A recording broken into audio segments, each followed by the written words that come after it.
You're listening to the Bare Metal Cyber Prepcast, created to help you succeed in your Server Plus certification journey. Learn more at baremetalcyber.com, where additional prepcasts, books, and training materials await. Let's get started. Partition and file system errors are a leading cause of critical failures in server environments. These issues can prevent systems from booting, cause volumes to disappear, or corrupt essential data structures. Partitioning determines how the operating system sees storage devices. The file system determines how data is written, organized, and retrieved. When either system fails, the result may be downtime, data loss, or recovery delays. The Server Plus certification includes methods for detecting, repairing, and preventing partition-level and file system-level failures. Partition and file system errors occur for many reasons. Power loss during disk operations, disk wear from extended usage, or incorrect configuration during setup can all lead to failure. Errors at the partition level impact system-level recognition of the disk layout. Errors at the file system level impact how files are read or written. Together, these failures impact both the boot process and day-to-day operation of the server. Early detection and proper tooling are required for safe recovery. Partition-related problems show up in specific ways. Common error messages include no bootable device found, invalid partition table, or missing mount point. When partitions are misconfigured, the system may enter recovery or rescue mode automatically. Logs may contain references to missing universally unique identifiers, incorrect mount flags, or damaged partition tables such as MBR or GPT. These signals must be identified before any data repair is attempted. Corrupted file systems produce different symptoms. Files may appear to vanish, become unreadable, or report input and output errors. Journaling errors, orphaned inodes, and invalid directory entries are signs of deeper structural damage. Tools such as File System Check, ext4 Repair, or CHKDSK can detect and often resolve these issues. Journaling file systems such as XFS or ext4 offer better recovery options than older formats. Partition misalignment is a subtle but damaging problem.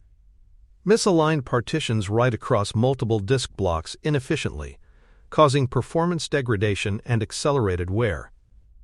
This is common with solid-state drives or after manual resizing of partitions. Use tools such as Parted or Gdisk to verify that partitions start on proper boundaries. Proper alignment reduces write amplification and ensures optimal disk throughput. Lost or deleted partitions can often be recovered. Tools such as Test Disk or commercial recovery platforms scan the disk for lost partition headers and structures. This process typically requires booting from live media or a rescue disk. Before attempting recovery, a full backup or disk image should be created. This protects the system in case recovery operations further damage the partition table. Some file system errors stem from using the wrong file system type. This happens when a partition is mounted using incorrect assumptions, such as trying to mount an XFS partition as ext4. Common errors include wrong file system type or bad superblock. Tools such as Block ID or reviewing the file system table help verify the correct type. Always confirm the mount configuration before modifying a file system. In cases where the bootloader or partition table itself is damaged, the system may become unbootable. Utilities such as grubinstall, boot record rebuild, or EFI recovery tools can be used to reconstruct the boot environment. Master boot record and GUID partition table utilities allow repair or recreation of partition tables. Boot flags must also be set properly to mark the active partition and allow the system to locate the bootloader. Documentation is essential during these events. Record the time of failure, exact error messages, and each command or tool used during the recovery. Include details such as the boot mode, whether Unified Extensible Firmware Interface or Legacy BIOS was used, and record the disk identifiers. Root cause analysis depends on accurate logging. Documenting each step also helps support future recovery efforts. Partition and file system layouts must be fully documented. Commands such as list block devices, disk free space, and mount output can be captured for this purpose. Include universally unique identifiers, volume labels, and mount points. This information helps rebuild the system in case of failure and supports audits or change control procedures. It should be stored in a secure, accessible location. For more cyber-related content and books, please check out cyberauthor.me. Also, there are other prepcasts on cybersecurity and more at baremetalcyber.com. Partition layout must be designed not just for function, but also for stability and recovery. Operating system partitions, swap space, log directories, and application data should be separated where possible. Logical volume managers or file systems such as Z Filesystem provide flexible management, snapshots, and redundancy.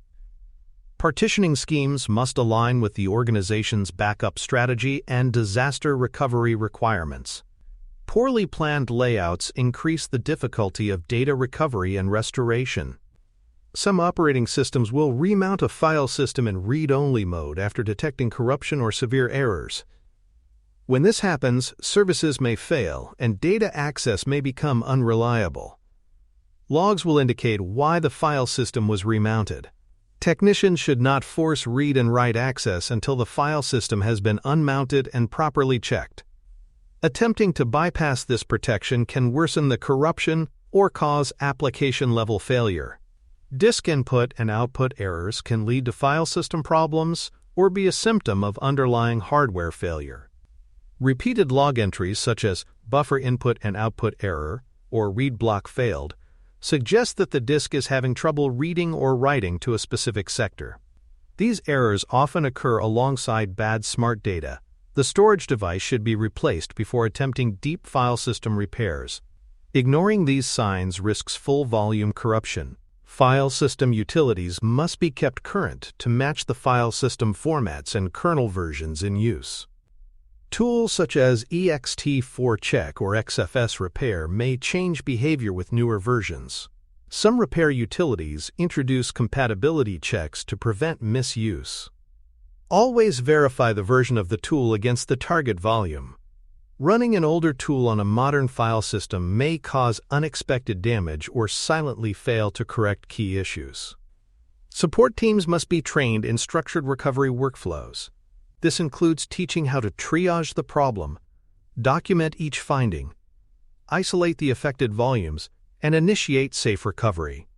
Staff should also be familiar with offline recovery environments, such as live disks or pre-boot systems. Playbooks and checklists help ensure consistency and prevent destructive mistakes. Recovery training should be included in technician onboarding and refresher courses. Escalation may be necessary when partition or file system integrity cannot be restored using internal tools. Some vendor-supported file systems require licensed tools or proprietary support procedures.